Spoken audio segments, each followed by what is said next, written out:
ওম নমো ভগবতে বাসুদেবায়। জয় শ্রীকৃষ্ণ। রাধে রাধে। মার্গশীর্ষ মাসের কৃষ্ণপক্ষের একাদশী উৎপন্না একাদশী অর্থাৎ অগ্রহায়ণ মাসের কৃষ্ণপক্ষের 11তম দিনে এই উৎপন্না একাদশীর ব্রতটি পালন করতে হবে আপনাদেরকে। 2025 সালে উৎপন্না একাদশী কবে পালন করবেন? 14ই নভেম্বর নাকি 15ই নভেম্বর আর নাকি 16ই নভেম্বর? এবং উৎপন্না একাদশীর পালন কিভাবে করবেন আপনারা? একাদশীর ব্রত যদি আপনারা সঠিক নিয়ম অনুসারে পালন করতে না পারেন তাহলে কিন্তু এই ব্রতের পূর্ণফল প্রাপ্ত করা সম্ভব নয়। এই ব্রত পালনের ফলে আমরা কি ফল লাভ করতে পারি এবং এই উৎপন্না একাদশী ব্রতের মাহাত্ম্য কি, যা শ্রবণ করলে আপনার জীবনের সমস্ত পাপ দূরীভূত হবে এবং শত শত অর্জিত পাপ বিনষ্ট হয়ে যাবে শ্রীহরির কৃপায়। বিশেষ করে এই শুভ দিনে অবশ্যই আপনারা এই মন্ত্রটি জপ করবেন, তাহলে পরিবারে সুখ শান্তি সমৃদ্ধিতে পূর্ণ থাকবে এবং সমস্ত ভক্তপ্রাণ ব্যক্তিদের মনস্কামনা মনোবাসনা পূর্ণ হবে শ্রী হরি বিষ্ণুর কৃপায়। তাহলে আপনারা জানবেন এই উৎপন্না একাদশীর সঠিক এবং পূর্ণাঙ্গ সময়সূচি, পালনের সময়সূচি, পালন মন্ত্র কি রয়েছে। অনেকে আছে আমরা ব্রত পালন করি কিন্তু আমরা পালন মন্ত্র জানি না, বা অনেকেই জানি কিন্তু পালন মন্ত্র আমরা উচ্চারণ করি না। কি কি খাওয়া যাবে আর কি কি একদমই খাওয়া উচিত নয়, শাস্ত্রে এই উৎপন্না একাদশীর বিশেষ মাহাত্ম্য কথা বর্ণিত হয়েছে। আজকের ভিডিওতে আপনারা জানবেন উৎপন্না একাদশী বিষয়ে গুরুত্বপূর্ণ তথ্যসমূহ। কথা হচ্ছে আমরা তো একাদশী ব্রত পালন করি, পালনের যে সঠিক একটা নিয়ম রয়েছে, অনেকেই কিন্তু সেই নিয়মও পালন করি না। তো অবশ্যই আপনারা ভক্তিতে মনোযোগ সহকারে শ্রবণ করবেন সম্পূর্ণ ভিডিওটি, আমি আশা রাখছি অনেক গুরুত্বপূর্ণ তথ্যসমূহ আপনারা জানতে পারবেন। নমস্কার, আমি দীপা। দেশ ও দেশের বাইরে থেকে যে সকল দর্শকেরা এই মুহূর্তে ভিডিওটি অন করেছেন তাদের প্রত্যেককে সুস্বাগত জানাই রায়কিশোরী দীপা অর্থাৎ সনাতন ধর্মীয় তথ্যমূলক চ্যানেলে। আমি সর্বদাই চেষ্টা করি সনাতন ধর্মের এরকমই সকল গুরুত্বপূর্ণ বিষয়গুলি আপনাদের সামনে উপস্থাপন করতে, শেয়ার করতে। আসুন কিছুক্ষণ সময় প্রত্যেকে একসঙ্গে ধৈর্য ধরে আজকের এই গুরুত্বপূর্ণ বিষয় প্রসঙ্গে আমরা বিস্তারিতভাবে জেনে নিই। ভিডিওটি শুরু থেকে শেষ পর্যন্ত ভক্তি, শ্রদ্ধা, ভালোবাসা ও মনোযোগের সহিত শ্রবণ করে যদি আপনাদের ভালো লেগে থাকে অবশ্যই ভিডিওতে একটি লাইক করবেন। কমেন্টে অবশ্যই জয় শ্রীকৃষ্ণের জয়, জয় শ্রী বিষ্ণুর জয় অথবা আপনার গুরুদেবের নামটি একটি বারের জন্য হলেও লিখে জানাবার জন্য বিনীতভাবে অনুরোধ জানাচ্ছি। চ্যানেলে নতুন হলে অবশ্যই চ্যানেলটি সাবস্ক্রাইব করবেন, পাশে থাকার নোটিফিকেশন বেল আইকনটি অন করে দিবেন। আশা করছি আপনি এই ভিডিও থেকে উপকৃত এবং সমৃদ্ধ হবেন। অবশ্যই আপনারা একজন সনাতনী বোনকে সাপোর্ট করবেন, তাই শুরু থেকে শেষ পর্যন্ত ভক্তিতে শ্রবণ করুন, স্কিপ করে করে নয়। অসম্পূর্ণ শ্রবণ করতে নেই। শ্রবণম মঙ্গলম, শ্রবণেও বিশেষ মঙ্গল সাধিত হয়। মার্গশীর্ষ মাসের কৃষ্ণপক্ষের একাদশী হচ্ছে পবিত্র উৎপন্না একাদশী। দামোদর মাস শেষের পরে এই মার্গশীর্ষ মাসের একাদশী, যেটি হচ্ছে উৎপন্না নামেই পরিচিত। প্রতি মাসে 2টি করে একাদশী ব্রত পড়ে। কৃষ্ণপক্ষে একটি আর অপরটি হচ্ছে শুক্লপক্ষে। একাদশীর দিনটি হচ্ছে বিশেষ।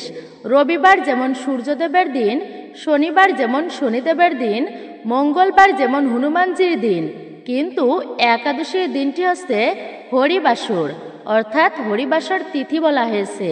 বৃহস্পতিবার দিনে যদি কোনো মায়েরা ভক্তি সহকারে মা লক্ষ্মী দেবীর উদ্দেশ্যে ব্রত করে পূজা করতে পারে তবে তার সংসারে লক্ষ্মীশ্রী বৃদ্ধি হয়, সমস্ত দেবতা প্রসন্ন হয়। যদি কোনো ব্যক্তি একাদশী ব্রত পালন করতে পারে কোনো ব্যক্তি যদি গুরুবার অর্থাৎ বৃহস্পতিবারে ব্রত করে তবে তার গৃহের লক্ষ্মী দেবী প্রসন্ন হবে, কিন্তু এরকম সমস্ত দেবদেবী সহ লক্ষ্মী দেবীও প্রসন্ন হয়। যদি কোনো ভক্ত একাদশীতে উপবাস করে ভগবানের পূজা করতে পারে, জগতে যত প্রকার ব্রত রয়েছে বলা হয়েছে তার মধ্যে সর্বশ্রেষ্ঠ ব্রত হচ্ছে একাদশী ব্রত। সেটি যেদিনেই হোক না কেন আর যে বারেই হোক না কেন, এটিকে বলা হয়েছে হরিবাসর, ভগবান শ্রীবিষ্ণুর অত্যন্তই প্রিয় দিন। এই একাদশীর শুভ দিন, এই উৎপন্না একাদশীকে শ্রেষ্ঠ বলা হয়েছে, কেননা যদি কোনো ব্যক্তি এই উৎপন্না একাদশী ব্রত পালন করে তার সর্বপ্রকার সিদ্ধি লাভ হয়, অর্থাৎ সমস্ত মনস্কামনা পূর্ণ হয়ে থাকে। আমরা আবার সংসারের দারিদ্রতা অমঙ্গল দূরীভূত করার জন্য বা মনস্কামনা পূরণের জন্য বিভিন্ন তান্ত্রিক উপায়ও করে থাকি আমরা, যাতে আমরা সুখে শান্তিতে থাকতে পারি। জীবনের সবাই ভালো থাকতে চায়, সুখী থাকতে চায়, তো ভালো থাকার জন্য কিন্তু দৈব কৃপা আবশ্যক। আপনি ভালো রয়েছেন, ভালোভাবে চলছেন, কিন্তু দেখবেন একটা অশুভ গ্রহের প্রকোপ জীবনে থাকলে হঠাৎই জীবনে বা সংসারে খারাপ কিছু এসে পড়ে, তখন কিন্তু আর ভালো থাকা হয় না। এই ভালো কিছু হচ্ছে, তার মধ্যেই হঠাৎই অশুভ কিছু এসে পড়েছে। যদি কোনো ব্যক্তি এই পবিত্র উৎপন্না একাদশী ব্রত পালন করে, ভগবানের কৃপায় তার গ্রহদোষ পর্যন্ত দূরীভূত হয় এবং বলা হয়েছে তার মনস্কামনা অর্থাৎ মনের সমস্ত বাসনা পূরণের জন্য সর্বসিদ্ধি হচ্ছে এই পবিত্র উৎপন্না একাদশী ব্রত। যে ভক্ত যা মনস্কামনা মনোবাসনা নিয়ে ভগবানের কৃপায় তাই তার প্রাপ্ত হয়ে থাকে এই ব্রত পালনের ফলে। তাই জন্য আমাদেরকে অর্থাৎ আপনাদেরকে বলছি, তান্ত্রিক উপায় অবলম্বন করা উচিত নয়। হ্যাঁ, আমাদেরকে তান্ত্রিক উপায় অবলম্বন করা একদমই উচিত নয়, এটা কিন্তু ততটা ভালো বিষয় নয়। এই যে বিভিন্ন মন্ত্র শক্তি আমরা প্রয়োগ করি, কিন্তু শাস্ত্রে ভাগবত পাঠ করাকে শ্রেষ্ঠ উপায় বলা হয়েছে। তার মধ্যে এই একাদশী ব্রত, এটি হচ্ছে সর্বসিদ্ধি প্রদাতা। আপনি হয়তো ব্রত করতে পারলেন বা ব্রত করতে পারলেন না, কিন্তু এই একাদশীর মাহাত্ম্য কথা ভক্তি ভরে শ্রবণ করবেন। তাতে আপনি ব্রত করুন কিংবা ব্রত না করুন, অবশ্যই ভক্তিতে একাদশীর মাহাত্ম্য কথাটি শ্রবণ করবেনই করবেন। তাতে ভগবান শ্রীহরির কৃপা লাভ করতে পারবেন। এটি শাস্ত্রের কথা, ব্রহ্ম বৈবর্ত পুরাণে। এই উৎপন্না একাদশীর মাহাত্ম্য কথা শ্রবণ করলে শ্রীহরির বিশেষ কৃপা ও আশীর্বাদ লাভ করা যায়। তো এই জন্য বলা হয়েছে বছরে যে 24টি একাদশী ব্রত পড়ে, আমরা সবাই জানি যে বছরে সাধারণত কিন্তু 24টি একাদশী ব্রত পড়ে। তো কিছু ক্ষেত্রে একাদশী ব্রত 26টি হয়। তো ব্রতের মধ্যে একটা শ্রেষ্ঠ ব্রত হচ্ছে এই পবিত্র উৎপন্না একাদশী ব্রত। আমাদের সবার এই ব্রতটি একান্ত ভক্তিতে পালন করা কর্তব্য। খুবই পবিত্রতম এবং শুভতম একটি ব্রত পবিত্র উৎপন্না একাদশী ব্রত। তবে বছরে 8টি মহা দ্বাদশী ব্রত পড়ে। যেই মহা দ্বাদশী সংযুক্ত একাদশী ব্রত করে সেই ব্যক্তির আরও বেশি পুণ্যফল লাভ হয়ে থাকে। এবং অশ্বমেধ যজ্ঞ বলা হয়েছে, যদি কোনো ব্যক্তি অশ্বমেধ যজ্ঞ করতে পারে এক জীবনে, যদি 100 অশ্বমেধ যজ্ঞ কোনো ব্যক্তি করতে পারে, তো বলা হয়েছে সেই ব্যক্তি পরবর্তীতে ইন্দ্র হতে পারে। চাইলে আপনিও ইন্দ্র হতে পারবেন যদি 100 অশ্বমেধ যজ্ঞ আপনি করতে পারেন। তো এই অশ্বমেধ যজ্ঞ অপেক্ষা রাষ্ট্রীয় যজ্ঞ শ্রেষ্ঠ। তো এমনভাবে যত প্রকার যজ্ঞ রয়েছে তার থেকেও অর্থাৎ সেই সমস্ত যজ্ঞের থেকেও শত সহস্র গুণ বেশি ফল লাভ হয় যদি কোনো ব্যক্তি মহা দ্বাদশী ব্রত করে। ত্রয়োদশীর দিনে সকালবেলায় ব্রতের পালন করতে পারে। খুবই গুরুত্বপূর্ণ এই মহা দ্বাদশী ব্রত। একাদশী সংযুক্ত মহা দ্বাদশী পড়েছে এই বছরে উৎপন্না একাদশীতে, সেই জন্য এই একাদশী আরও মাহাত্ম্যপূর্ণ হয়েছে। প্রতিটা একাদশী পালন করা আমাদের কর্তব্য, কিন্তু যদি অন্যান্য একাদশী ব্রত কেউ পালন করতে নাও পারে। প্রত্যেককে বলবো আপনারা ভগবানের প্রীতি বিধানের জন্য এই একাদশী ব্রতটি অবশ্যই পালন করুন। অদ্ভুত শক্তি সম্পূর্ণ ভগবানের কৃপা লাভ হয় এবং সব থেকে জীবনের অন্তিমে ভগবানকে পর্যন্ত প্রাপ্ত করা যায় এই একাদশী ব্রত পালনের ফলে। মার্গশীর্ষ মাসের কৃষ্ণপক্ষের একাদশী পবিত্র উৎপন্না একাদশী 2025 সালে কবে পড়েছে, কখন একাদশীর তিথি শুরু এবং কখন একাদশীর মূল তিথি সমাপ্ত হবে, পালন কোন দিন করতে হবে, ব্রত আমাদেরকে কোন দিন পালন করতে হবে, এই উৎপন্না একাদশীতে রয়েছে এই বছর দ্বিমত। তাই আপনারা সঠিক এবং পূর্ণাঙ্গ সময়সূচি জানতে পারবেন এই ভিডিও থেকেই। অবশ্যই ভক্তিতে শ্রবণ করুন, আপনারা মনোযোগ সহকারে শ্রবণ করুন, একটু পরেই আপনারা বিস্তারিতভাবে জানতে পারবেন। আপনারা এখন শ্রবণ করবেন পবিত্র উৎপন্না একাদশীর বা একাদশীর সঠিক নিয়মাবলী কি রয়েছে। আসুন আমরা এইবার জেনে নিই কিভাবে সঠিকভাবে একাদশী ব্রত পালন করতে হয়। হয়তো অনেকেই জানি, আবার কিন্তু অনেকেই জানি না, তবুও সংক্ষেপে জেনে নিই। আজকের মতো পবিত্র দিনে অবশ্যই শ্রবণ করতে হয় যে একাদশী ব্রতের আগের দিনে এবং একাদশীর দিনে ও পালনের দিনে আমাদের কি করা উচিত। দশমীতে আপনারা সংযম পালন করবেন। এই সংযমের দিনে নিরামিষ খাবার গ্রহণ করবেন। আমিষ খাবার ভক্ষণ করা যাবে না একদমই। শুধু যে খাবারের কথা আমি বলছি তা কিন্তু একদমই নয়, খাবার তো আছেই, যা মেনে চলতে হবে। আমাদের উচিত বিশেষ করে এই দিনে আজে বাজে ভাষা প্রয়োগ করা যাবে না, অর্থাৎ আমাদের মুখের ভাষাকে শুদ্ধ রাখতে হবে। আজে বাজে সঙ্গ করা উচিত নয়, এমনকি নেশা পর্যন্ত বর্জন করতে হবে। ব্রতের আগের দিনে এবং পরে একাদশীর দিনে খুব সকাল করে ঘুম থেকে উঠতে হবে। আপনাদেরকে উপবাস থাকতে হবে এই দিনে। উপবাস মানে হচ্ছে ভগবানের নিকটে বাস করা। উপবাস মানে কেবলমাত্র না খেয়ে থাকা বুঝায় না। এই দিনটি হরিবাসর, মহা মূল্যবান দিন। ভগবানের নিকটে বাস করা বুঝায়, তার সান্নিধ্যে কাটানো, পূজা অর্চনা আরাধনা করা। এটাই হচ্ছে উপবাস ব্রতের মূল উদ্দেশ্য। আপনারা ব্রতের দিনে খুবই সকাল করে ঘুম থেকে উঠবেন, কিন্তু খুবই সকাল করে ঘুম থেকে উঠে আপনারা কিছু ফুল অর্থাৎ কিছু পুষ্প ভগবানের চরণে অবশ্যই অর্পণ করবেন। অর্পণ করতে হয় এই দিনে। একটা প্রদীপ নিবেদন করতে পারেন, অর্থাৎ যেটা বলতে চাইছি আমি সংক্ষেপে হলেও ভগবানের পূজা দিয়ে তারপরে আপনি আপনার কাজে যাবেন। তাতে আপনি যত ব্যস্ত মানুষই হন না কেন, মনে রাখবেন অবশ্যই উপকার হবে কিন্তু আপনারই। কথা হচ্ছে একাদশী ব্রতের আগের দিনে মানে দশমীতে তো সংযম পালন করতে হয়, কিন্তু অনেকেই আছেন যে কোনো বিশেষ কারণবশত তারা সংযম ব্রত পালন করতে পারেননি, আমিষ খাবার খেয়ে ফেলেছেন দশমীর দিনে। সেই ক্ষেত্রে কি সেই সমস্ত ব্যক্তিরা একাদশী করতে পারবে কিনা? মনে রাখবেন আপনারা কেউ অর্থাৎ যে কেউ ব্রত পালন করতে পারবেন, যদিও ভুলে আমিষ খাবার খেয়ে ফেলেন। কিন্তু হ্যাঁ, শাস্ত্রীয় মতে অবশ্যই আমাদেরকে সংযমের দিনে মানে দশমীর দিনে নিরামিষ খাবার খাওয়া উচিত। কিন্তু ভুলক্রমে বা পরিবেশগত কারণে যদি আমিষ খাবার খাওয়াও হয়, তথাপিও আপনারা যে কেউ একাদশী ব্রত পালন করতে পারবেন। মূল কথা হচ্ছে ভগবান তো দেখবেন যে আপনি এহেন কার্য ইচ্ছা করে একদমই করেননি। পরিস্থিতির শিকার হয়ে পরিস্থিতি অনুযায়ী পরিবেশগত কারণে অনেকেই আছেন প্রবাসে থাকেন, কেউ ছাত্রছাত্রী, কেউ চাকুরিজীবী অর্থাৎ কর্মক্ষেত্রে দেশের বাইরে থাকতে হয় বা বাইরে থাকতে হয়।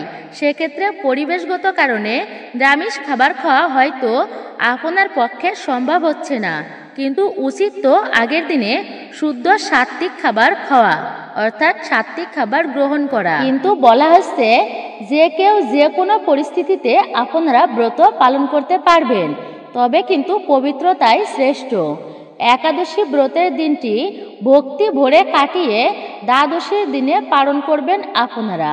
পালনের সঠিক নির্দিষ্ট সময় থাকে, তা অবশ্যই পালনের সেই সময়ের মধ্যে পালন করতে হয়, নইলে কিন্তু সেই ব্রতের সম্পূর্ণ ফল লাভ করা সম্ভব হয় না, লাভ করা যায় না। আপনারা যে সময়টা জানবেন একটুকু পরেই, সেই অনুপাতেই আপনারা কিন্তু পালন করবেন একাদশী ব্রতের। এই দিনেই অর্থাৎ একাদশীর দিনে কি কি খাবার খাওয়া যাবে? মনে রাখবেন, একাদশী ব্রতের দিনে যে কোনো প্রকার ফল খাওয়া যাবে, এটা আমরা সকলেই জানি। একাদশী ব্রত যে কোনো ব্যক্তি একেবারেই নির্জলাভাবে পালন করতে পারবে। যদি কোনো ব্যক্তি একাদশী ব্রত নির্জলাভাবে পালন করতে পারে, সেটা তো সর্বোত্তম বলা হয়েছে নির্জলা ব্রতকে। অর্থাৎ ব্রতের দিনে জল ফোঁটা পর্যন্ত খাওয়া যাবে না, সেটাই হচ্ছে নির্জলা ব্রত। এটা উচ্চ স্থানের ব্রত বলা হয়, কিন্তু সবাই তো আর সেই নির্জলা ব্রত পালন করতে পারবে না। তাহলে আপনাকেই বলছি, আপনি যে কোনো প্রকারের ফল খেতে পারবেন, দুগ্ধ খেতে পারবেন। এরপরেও কথা হচ্ছে, আপনার ফল বা দুগ্ধ খেয়ে একাদশী ব্রত থাকা খুবই কষ্ট হচ্ছে, আপনার পক্ষে সম্ভবই হচ্ছে না ব্রত থাকা। তাহলে আমি আপনাদেরকে বলবো, আপনারা সবজি রন্ধন করে খেতে পারেন, এটা কিন্তু শাস্ত্রীয় কথা। মিষ্টি আলু, মিষ্টি কুমড়া, পেঁপে, কাঁচকলা, কাঠবাদাম, কাজু বাদাম, ফুলকপি ইত্যাদি সবজি সমূহ, আপনারা এই সমস্ত সবজিগুলো সূর্যমুখী তেল অথবা ঘি দিয়ে নতুবা বাদাম তেল দিয়ে রান্না করে প্রথমেই ভগবানকে ভোগ অর্পণ করবেন। তারপর সেই সবজি প্রসাদও আপনি খেতে পারবেন এই একাদশী ব্রতের উপবাসের দিনে। কিন্তু বিশেষভাবে লক্ষ্য রাখবেন, সবজি তো আপনি রান্না করছেন, সেই সবজির মধ্যে যেন সরিষার তেল, সয়াবিনের তেল, তিল তেল ব্যবহার করবেন না। আমার তো আর বাদাম তেল, সূর্যমুখী তেল বা ঘি নেই, তাই এই সমস্ত তেল দিয়েই রন্ধন করি।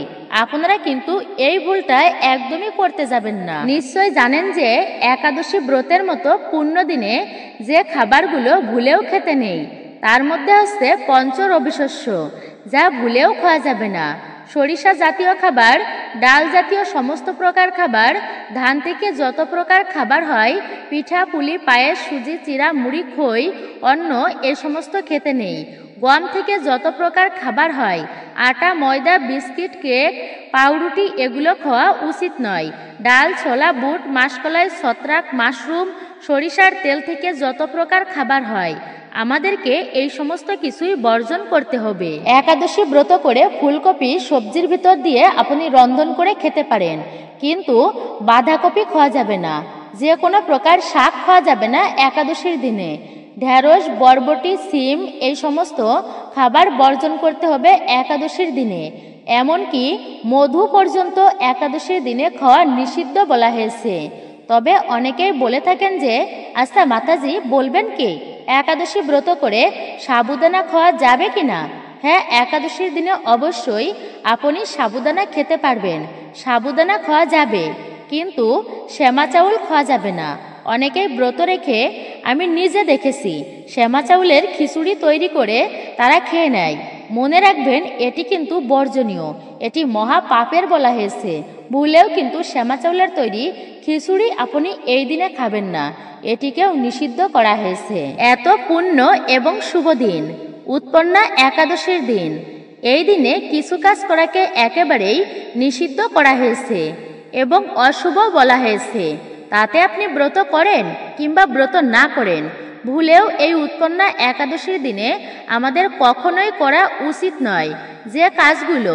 আর তা হচ্ছে, ব্রত করে আমরা অনেকেই আছি, আজ তো এমন বিশেষ দিন, তো আজ কোনো কাজ নেই, বা উপবাস থেকে ক্লান্ত বোধ করছি, বা এমনিতেই তো আমরা ঘুমাই, তো এখন আমরা একটুকু ঘুমিয়ে নিই। মনে রাখবেন, উপবাস করে কখনো ঘুমানো উচিত নয়। এই দিনটি হচ্ছে ভগবানের সান্নিধ্যে কাটানো উচিত। কিন্তু আমি উপবাস করলাম, ব্রত করলাম, আবার সারাদিন ঘুমিয়েই পার করলাম, এমন ব্রত যে কেউ ব্যক্তি পালন করতে পারে, কিন্তু মূল উদ্দেশ্য হচ্ছে সারাটা দিন ভক্তিময়ভাবে ভক্ত সঙ্গে কাটানো, রাত্রি জাগরণ করা। ধরুন আমি ভক্ত সঙ্গেও কাটালাম না, আজে বাজে ভাষায় কথা বললাম, ঘুমাই, এটাকেও প্রকৃত উপবাস বলে না। প্রকৃত যে উপবাস সেটা কিন্তু বলা হয় না। এই জন্য উপবাস করে কখনো ঘুমানো উচিত নয়। আবার এখানে আরেকটি বিষয়, আপনি উপবাস করে ঘুমিয়েছেন, কিন্তু ঘুমের মাঝেও যদি বা আপনি স্বপ্নে দেখেন যে আপনি অন্ন আহার করছেন, মাছ মাংস অর্থাৎ আমিষ জাতীয় খাবার খাচ্ছেন, তাতেও কিন্তু ব্রত ভঙ্গ হয়। সেই জন্য উপবাস ব্রত করে ঘুমানো উচিত নয়। আর দিবানিদ্রা তো একদমই অশুভ। সুস্থ স্বাভাবিক মানুষ আপনি, তাহলে ব্রত করে কেন আপনি দিবানিদ্রা যাবেন বা কেন ঘুমিয়ে ঘুমিয়ে পার করবেন? কেনই বা আপনি ভক্তসঙ্গ করবেন না, শাস্ত্রীয় আলোচনা করবেন না, শাস্ত্র কথা শ্রবণ করবেন না, গীতা ভাগবত পাঠ বা শ্রবণ আপনি করবেন না? একাদশী ব্রত মাহাত্ম্য কেনই বা আপনি পাঠ বা শ্রবণ করবেন না? আপনি তো একজন সুস্থ স্বাভাবিক মানুষ। তাই অবশ্যই আমাদের কিন্তু এই দিনটি ভক্তিময়ভাবে কাটানো উচিত। অবশ্যই এটি মনে রাখবেন। তাই কখনোই উচিত নয় উপবাস থেকে ঘুমানো। আর যারা অসুস্থ ব্যক্তি আছেন, তো তাদের কথা হচ্ছে সম্পূর্ণই ভিন্ন বিষয়। কিন্তু আপনি তো সুস্থ স্বাভাবিক ব্যক্তি, তাই কখনো উচিত নয় উপবাস থেকে ঘুমানো। এরপর হচ্ছে একাদশী ব্রতের দিনে শরীর থেকে যদি রক্তক্ষরণ হয়, ব্রত থেকে আমরা সবজি কাটি বা ফলমূল কাটি ভগবানকে ভোগ দেওয়ার জন্য, সেক্ষেত্রে লক্ষ্য রাখবেন যেন হাত কেটে না যায়। একাদশীতে শরীর থেকে রক্তক্ষরণ হলে তা অত্যন্তই কিন্তু দোষণীয়। এই জন্য একাদশী ব্রতের আগের দিনে দন্ত ধাবন করে নিতে হয়, মানে দাঁত ব্রাশ করে নিতে হয়। না হলে অনেকেরই আছে দাঁতের গোড়া থেকে রক্ত বের হয়। তো এই একাদশীর দিনের নিষিদ্ধ কাজের মধ্যে এটা হচ্ছে একটি, যে ভুলেও যেন রক্তক্ষরণ না হয়। এতে কিন্তু ব্রতের দোষ লাগে, ব্রতের সম্পূর্ণ ফল লাভ হয় না, ব্রত ভঙ্গ হয় না, কিন্তু ব্রতের যে পুণ্য ফল আছে সেটা কিন্তু প্রাপ্ত করা যায় না। আপনি ব্রত রেখেছেন তো ভগবানের প্রীতি বিধানের জন্য, একটুকু পুণ্য অর্জন করার জন্য। যদি আপনি সেটাই করতে না পারলেন, বরঞ্চ আপনি অপরাধ বা দোষের ভাগী হলেন, তাহলে বলুন সেই ব্রত করে আমাদের কি ফল লাভ হবে, বা সেই ব্রত করেই আমাদের কি হলো? সেই জন্য ব্রতের দিনে যেন রক্তক্ষরণ না হয়, অবশ্যই আপনি এই বিষয়টি খেয়াল রাখবেন। একাদশী ব্রতের দিনে শারীরিক সঙ্গ করা উচিত নয়। স্বামী স্ত্রীর মিলনকেও নিষিদ্ধ বলা হয়েছে।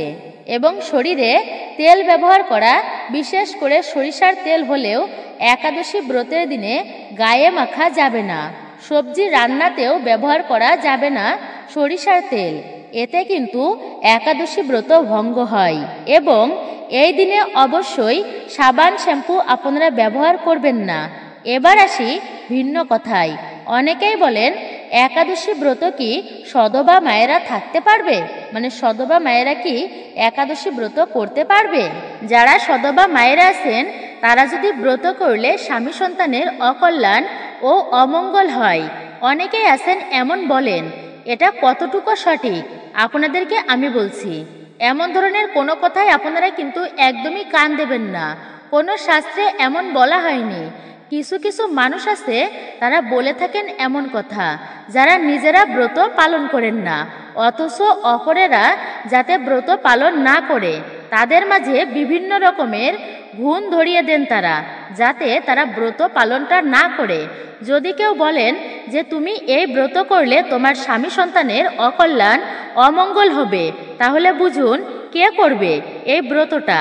এমন শোনার পরে, কারণ এখনো অনেক মানুষ আছেন যারা এ সমস্ত কথা খুবই শোনেন, খুবই মানেন এই সমস্ত কথাগুলো। না, তাই তো অমুক ব্যক্তি বলেছে, সত্যিই তো আমি ব্রত আর করব না। তারা আরো বলে, তুমি সধবা নারী, কেন তুমি একাদশী ব্রত রাখবে? তুমি জানো না এমন ব্রত করলে তোমার সন্তানের অমঙ্গল হবে, স্বামীর অকল্যাণ হবে, সংসারের অমঙ্গল হয়। মাতা পার্বতী নিজে এই ব্রত পালন করে, স্বয়ং শিব একাদশী ব্রত পালন করেন। মাতা যশোদা, যিনি ভগবান শ্রীকৃষ্ণের পালিত মা, সেই যশোদা মাও ব্রত করে। কুন্তী দেবীও একাদশী ব্রত পালন করে। দেবী দ্রৌপদী এবং বিভিন্ন মাহাত্ম্য ব্যক্তিরা, মহিষীরা, তারাও কিন্তু একাদশী ব্রত পালন করে। আচ্ছা, যারা একাদশী ব্রত পালন করেন এই সমস্ত ব্যক্তিরা কি এরা সধবা ছিল না? তো কথা হচ্ছে, তারা কি সধবা ব্যক্তি নয় যে তারা পর্যন্ত একাদশী ব্রত যদি পালন করতে পারে? আর আমরা সেখানে সাধারণ মানুষ, কেন আমরা ব্রত পালন করতে পারবো না? তাই একাদশী ব্রতকে কখনো কিন্তু অমঙ্গল বা অকল্যাণ বলা হয়নি। যে কেউ একাদশী ব্রত পালন করতে পারে। নারী পুরুষ নির্বিশেষে, সধবা বিধবা সকলেই, বালক যুবক সকলেই কিন্তু ব্রত পালন করতে পারবেন। এতে কোনো দোষণীয় নয়, বরঞ্চ পাপ ক্ষয় হয়, পুণ্য সঞ্চয় হয়, বৈকুণ্ঠ ধামে সেই ব্যক্তির স্থান হয় পরবর্তীতে। ভগবানকে অত্যাধিকভাবে প্রসন্ন করা যায় একাদশী ব্রত পালনের ফলে। যেহেতু এই দিনটিকে বলা হয়েছে হরিবাসরের দিন, ভগবানের বিশেষ দিন, তাহলে একবার ভাবুন কেনই বা আপনি এই দিনটি অর্থাৎ এমন সুযোগ হাতছাড়া করবেন। সুতরাং যে কোনো ব্যক্তি আপনারা ব্রত পালন করতে পারবেন, এতে কোনো বাধা নেই। 8 বছর বয়সের থেকে শুরু করে 80 বছর পর্যন্ত একাদশী ব্রত ভক্তির সহিত অবশ্যই আপনারা পালন করতে পারবেন। এমন কথা যদি যে কেউ বলে থাকে তাহলে মাথায় রাখবেন সম্পূর্ণ বিভ্রান্তিমূলক কথা। আপনি এই কথায় কখনো কানই দেবেন না। ধর্মীয় কাজে বাধা প্রদান করা এটাকে কিন্তু বলা হয়েছে মহা অপরাধের। তাই আপনি কিন্তু জেনে বুঝে এই অপরাধটা ভুলেও কিন্তু করবেন না। আবার কথা হচ্ছে আপনি ব্রত রেখেছেন, অন্য কোনো ব্যক্তি ব্রত রাখতে পারেনি, তো আপনি তার নিন্দা শুরু করে দিয়েছেন। আরে তুমি ব্রত রাখনি, তুমি ব্রত রাখলে না, দেখো আমি ব্রত পালন করছি। বা কেউ নির্জলা ব্রত পালন করছে, তার নিন্দাটাও আপনি করছেন যে ওই ব্যক্তি নির্জলা ব্রত পালন করছে, তুমি নির্জলা ব্রত পালন করতে পারছো না। বা আমি নির্জলা ব্রত পালন করেছি, তুমি তো নির্জলা ব্রত পালন করছো না। আরে নির্জলা ব্রত পালন না করলে কি আর একাদশী হয়? তুমি যদি ফলমূল আহার বা বিভিন্ন সবজি খেয়েই যদি ব্রত থাকতে হয় তাহলে সেটা কেমন ব্রত? তা মনে রাখবেন, এমন কথা বলেও কিন্তু মহাপাপের বলা হয়েছে, মহা অপরাধের বলা হয়েছে। এটি হচ্ছে নিন্দনীয় বিষয়। তাই ভুলেও কিন্তু শুভ দিনে কারোর নিন্দা করবেন না, বা যে কোনো সময়েই হোক না কেন নিন্দা কিন্তু আপনারা করবেন না। কারণ নিন্দা করার ফলে আপনার অর্জিত কিন্তু সুকৃতি পর্যন্ত নষ্ট হয়ে যায়। যদি আপনি পারেন তাহলে অপরের ভালো গুণগুলো দর্শন করুন, কিন্তু নিন্দা অবশ্যই আপনারা করবেন না, এটা কিন্তু মাথায় রাখবেন। নিন্দা কিন্তু সমস্ত কিছুই ধ্বংস করে দিতে পারে। পরনিন্দা, পরচর্চা, সমালোচনা এগুলো কিন্তু একদমই করা উচিত নয়। শাস্ত্রে এই পবিত্র উৎপন্না একাদশীর বিশেষ মাহাত্ম্য কথা বর্ণিত হয়েছে, যা শ্রবণ করলেও শ্রীহরির বিশেষ কৃপা লাভ করা সম্ভব হয়, আশীর্বাদ পাওয়া যায়। অনেকাংশেই এই উৎপন্না একাদশীর ফল, এই উৎপন্না একাদশীর যে সম্পূর্ণ ফল, যদি আপনি ব্রত নাও করেন, যদি বলা হয়েছে কোনো কারণবশত আপনি ব্রত রাখতে পারেননি, তো এই উৎপন্না একাদশীর পূর্ণ ফল একটুকু হলেও আপনি লাভ করতে পারবেন এই ব্রত কথা ভক্তিতে শ্রবণের ফলে, পাঠ করার ফলে। তাই প্রত্যেককে বলছি আপনারা আসুন আর কিছুটা সময় ধৈর্য ধরে এই উৎপন্না একাদশীর ব্রত মাহাত্ম্য আমরা শ্রবণ করি। এরপরেই আমরা জানব 2025 সালে এই উৎপন্না একাদশীর পূর্ণাঙ্গ সময়সূচি। প্রথমেই জেনে নেওয়া যাক যে মহা দ্বাদশী বিষয়ে। যেহেতু এই একাদশীতে মহা দ্বাদশীর সংযোগ রয়েছে, তাই জানা প্রত্যেকেরই উচিত। সূর্য উদয় থেকে আরম্ভ করে একাদশী পূর্ণ হলে এবং দ্বাদশীও পূর্ণ হয়ে তারপরের দিন ত্রয়োদশীতে কিছুমাত্র অংশ থাকলে এই দ্বাদশীকে ব্যঞ্জলি মহা দ্বাদশী বলা হয়। এক্ষেত্রে একাদশীতে উপবাস না করে দ্বাদশীতে উপবাস করতে হয় এবং পরের দিনে দ্বাদশীর মধ্যেই পারণ কার্য সম্পূর্ণ করতে হয়। ত্রয়োদশীতে পালন করতে নিষিদ্ধ। পদ্মপুরাণে বলা হয়েছে এই দ্বাদশী ব্রত শ্রীহরির অত্যন্তই প্রিয়। একটি অশ্বমেধ যজ্ঞ 1000 অগ্নিষ্ঠম যজ্ঞ থেকে শ্রেষ্ঠ। আবার একটি বাজপেয় যজ্ঞ, আবার একটি রাষ্ট্রীয় যজ্ঞ অর্থাৎ বাজপেয় যজ্ঞ 1000 অশ্বমেধ যজ্ঞ থেকেও আরও বেশি শ্রেষ্ঠ বলা হয়েছে। একটি পুণ্ডরিক 1000 বাজপেয় যজ্ঞ থেকেও আরও বেশি অধিক ফল প্রদান করে থাকেন। তথা একটি ব্যঞ্জনী ব্রত পালন করা সহস্র রাষ্ট্রীয় যজ্ঞ অপেক্ষা অধিকতর শ্রেষ্ঠ ফল প্রদান করে। কলিকালে ব্যঞ্জনী এই শব্দ উচ্চারণ মাত্রই সহস্র জন্মের পাপ ক্ষয় হয়ে যায়। শ্রী গুরুদেব খুশি হলে শ্রীহরি প্রীত হন। অতএব এই তিথিতে শ্রীহরির প্রীতির জন্য শ্রদ্ধা সহকারে গুরুদেবের পূজা করতে হবে। রাত্রি জাগরণ করে কৃষ্ণ কথা শ্রবণ করতে হবে। গীতা, শ্রী বিষ্ণুর সহস্র নাম পাঠ এবং শ্রীমদ্ ভাগবত যত্ন সহকারে পাঠ করা কর্তব্য এই তিথিতে। নৃত্যগীত ও সংকীর্তনে শ্রীহরির পরম সন্তুষ্ট হয়। এই ব্রত অনুষ্ঠানে সর্বতীর্থের স্নান এবং সমস্ত প্রকারের দানের ফল লাভ হয়। পূর্ব জন্মার্জিত পর্বত সমান পাপরাশি এই ব্রত পালনে অচিরেই তা বিনষ্ট হয়। এটাই ছিল এই ব্যঞ্জনী মহা দ্বাদশী ব্রত। এই ব্রত পালন করলে কি ফল লাভ হয়ে থাকে তা আমরা জানলাম। এইবার প্রত্যেকে জানবো, আরও ভক্তি সহকারে শ্রবণ করব এই উৎপন্না একাদশী ব্রত। এই ব্রত পালন করলে কি ফল আমরা পেতে পারি। আর একটু সময় ধৈর্য ধরে প্রত্যেকে আসুন এই ব্রত মাহাত্ম্য কথাটি শ্রবণ করি। একাদশীর দিনে ব্রত আপনি না করতে পারেন, কিংবা যদি আপনি ব্রত করতেও পারেন, প্রত্যেকের উচিত ব্রত পালন করা। আর প্রত্যেকের উচিত এই ব্রতের মাহাত্ম্য কথাটি ভক্তি সহকারে শ্রবণ করা। শ্রবণাম মঙ্গলম, শ্রবণেও বিশেষ মঙ্গল সাধিত হয়। তাই আপনি ব্রত করতে পারেন কিংবা ব্রত না করতে পারেন, কোনো কারণবশত অবশ্যই মাহাত্ম্য কথাটি শ্রবণ করবেন। এবং মাহাত্ম্য শ্রবণ শেষে আপনি ঠাকুরের উদ্দেশ্যে একটি প্রদীপ অবশ্যই ভক্তিভরে অর্পণ করবেন, কিছু পুষ্প অর্পণ করবেন। প্রদীপ অর্পণ এবং পুষ্প অর্পণের মাহাত্ম্য অনেক অনেক গুণ বেশি। অবশ্যই ভগবানের শ্রীচরণে একটি তুলসীপত্র অর্পণ করবেন। ভোগে অবশ্যই তুলসীপত্র দিতে একদমই ভুলবেন না। উৎপন্না একাদশী ব্রত মাহাত্ম্য। অর্জুন বললেন, হে দেব, অগ্রহায়ণের পুণ্যকারী কৃষ্ণপক্ষের একাদশীকে কেন উৎপন্না একাদশী বলা হয় এবং কি জন্যই বা এই উৎপন্না একাদশী পরম পবিত্র ও দেবতাদের প্রিয়, তার মাহাত্ম্য জানতে ইচ্ছা করি। শ্রী ভগবান বললেন, হে পৃথাপুত্র, পূর্বে সত্যযুগে মূর নামে এক দানব ছিল। অদ্ভুত আকৃতি বিশিষ্ট সেই দানবের স্বভাব ছিল অত্যন্ত কোপন। সে দেবতাদেরও ভীত প্রদ ছিল।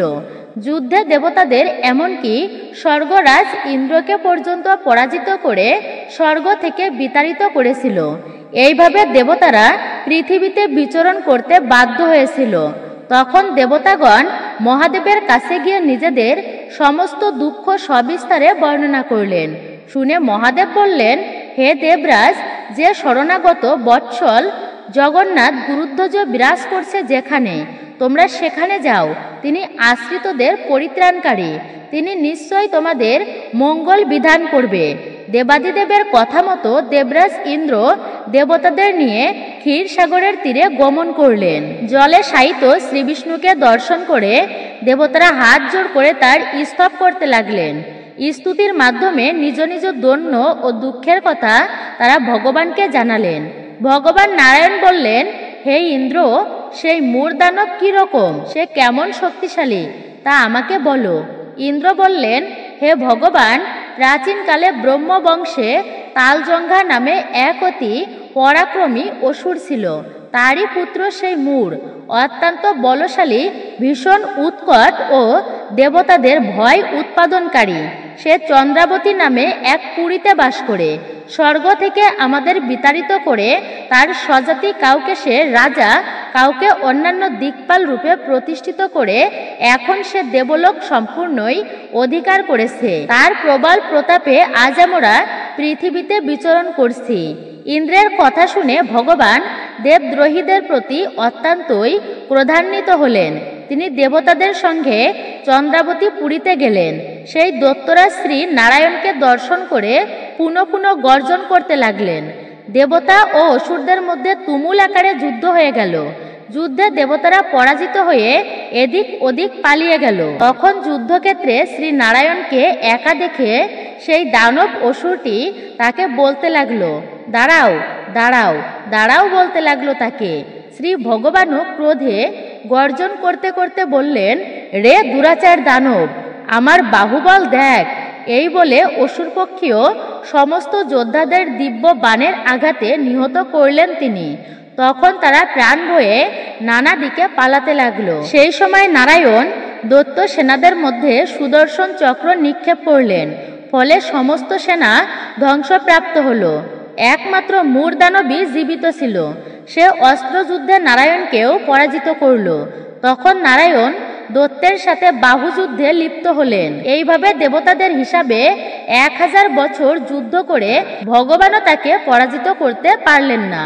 তখন শ্রীহরি বিশেষ চিন্তান্বিত হয়ে বদ্রিকা আশ্রমে গমন করলেন। সেখানে সিংহাবতী নামে এক গুহা আছে। এই গুহাটি 1 দ্বার বিশিষ্ট এবং 12 যোজন অর্থাৎ 86 মাইল বিস্তৃত। ভগবান বিষ্ণু সেই গুহার মধ্যে শয়ন করল, আর সেই অসুর দৈত্যটি ভগবানের পিছন পিছন ধাবিত হয়ে গুহার মধ্যে প্রবেশ করল। সে বিষ্ণুকে নিদ্রিত বুঝতে পারল। অত্যন্ত আনন্দিত হয়ে ভাবতে লাগলো, আমার সাথে যুদ্ধে পরাজিত হয়ে বিষ্ণু এখানে গোপনে শুয়ে আছে, আমি তাকে অবশ্যই বধ করব। দানবের এইরকম চিন্তার সঙ্গে সঙ্গে শ্রী বিষ্ণুর শরীর থেকে একটি কন্যা উৎপন্ন হলো। এই কন্যাই উৎপন্না একাদশী। তিনি রূপবতী, সৌভাগ্যশালিনী, দিব্য অস্ত্র শস্ত্রধারিণী ও বিষ্ণু তেজসম্ভূতা বলে মহাপরাক্রমশালী ছিলেন। দৈত্যরাজ সেই স্ত্রী রূপিণী দেবীর সঙ্গে তুমুল যুদ্ধ শুরু করল।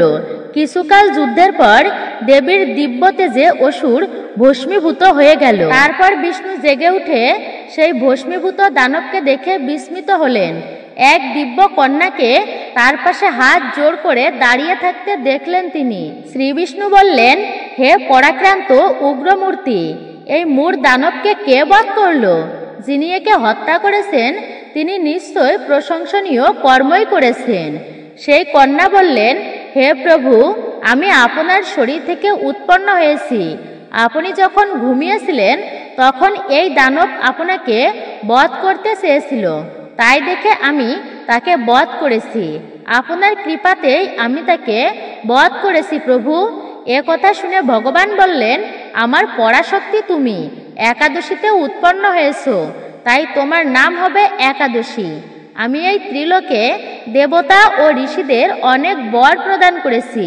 হে ভদ্রে, তুমিও তোমার মন মতো বর প্রার্থনা করো, আমি তোমাকে তা প্রদান করব।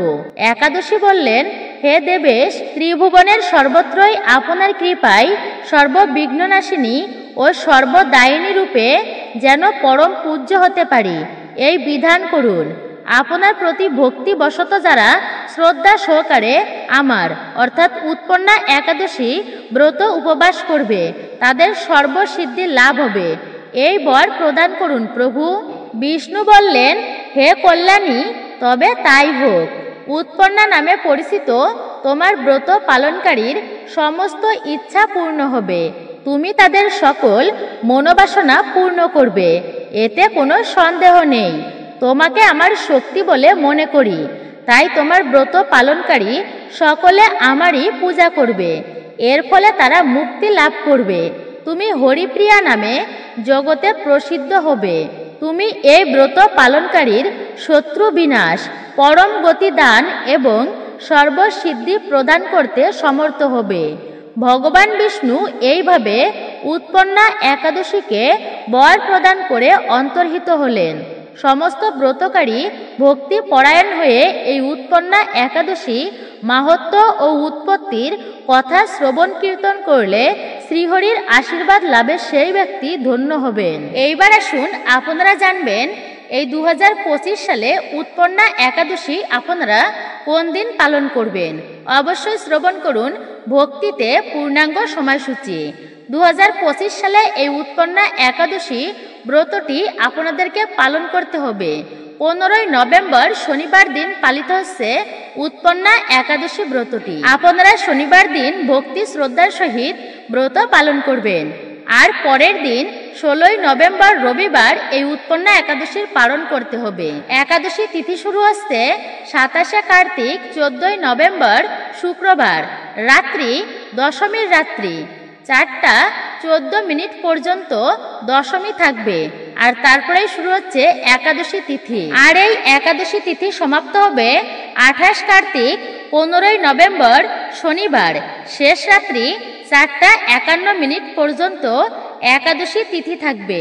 তারপর শুরু হচ্ছে দ্বাদশী তিথি আরম্ভ এবং আপনাদেরকে পালন করতে হবে পরের দিনে অর্থাৎ রবিবার দিনে।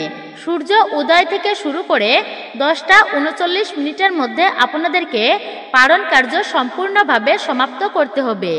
এটাই ছিল স্মার্ত মতে একাদশী ব্রতের পালন এবং পারণের সময়সূচি আর একাদশী ব্রতের দিন। আর গোস্বামী ও নিম্বার্ক মতে পড়াহে একাদশীর উপবাস, অর্থাৎ আপনাদেরকে উপবাস রাখতে হবে রবিবার দিন, 1 অগ্রহায়ণ 16 নভেম্বর 2025 রবিবার দিন। আর আপনাদেরকে পালন করতে হবে গোস্বামী ও নিম্বার্ক মতে। আপনারা পালন করবেন 17 নভেম্বর সোমবার দিন 10টা 2 মধ্যে, সূর্যোদয় থেকে শুরু করে সকাল 10টা 2 মধ্যে আপনারা পালন কার্য সম্পূর্ণ করবেন। এটা ছিল গোস্বামী ও নিম্বার্ক মতে একাদশীর উৎপন্না একাদশীর সময়সূচি। এই দিনে আবার কার্তিক পূজা রয়েছে, অর্থাৎ কার্তিক পূজার ব্রতের দিন।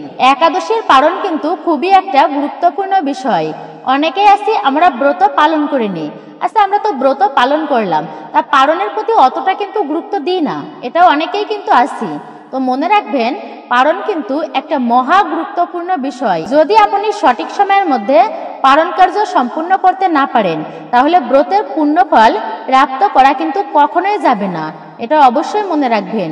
তাই আপনি পালনের দিনে খুবই সকাল সকাল ঘুম থেকে উঠে স্নান কার্য সম্পূর্ণ করে নেবেন, তারপরে ভগবানের মঙ্গল আরতি করবেন, ভগবানের পূজা অর্চনা করবেন। ভগবানের জন্য অবশ্যই পঞ্চরবিশস্যর ভোগ তৈরি করে ভগবানকে অর্পণ করবেন। আর পঞ্চরবিশস্যর ভোগ দিয়েই আপনি, অর্থাৎ সেই প্রসাদী দিয়েই আপনি পালন কার্য সম্পূর্ণ করবেন। তারপরে আপনি অন্যান্য আহার্য করতে পারেন। তারপরে অবশ্যই কিন্তু এই দ্বাদশীর দিন নিরামিষ খাবার খাবেন, ভুলেও কিন্তু এই দিনে আমিষ খাবার খাওয়া যাবে না।